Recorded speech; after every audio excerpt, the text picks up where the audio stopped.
अस्सलामुअलैकुम। Static preference से direct start है, तो आप लोगों को मैं थोड़ा सा गाइड कर देता हूँ कि ये टास्क आपने कैसे करना है। इजी टास्क है, इजी वे है। तो कहता है कि which image do you like more, image A, image B.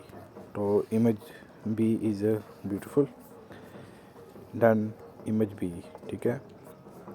Next image A, next image B. बस आप लोगों ने ये बताना है कि आपको इसमें तस्वीर कौन सी पसंद है या लाइक है।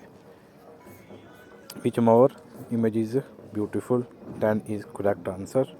Loading error. Image A, image B, next loading error है।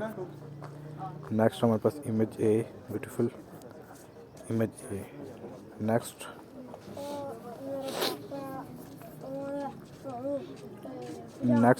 Image A, next image A. Same आप लोगों ने ऐसे ही काम करना है। Image A is beautiful, image B, image A, next image A, image A. Same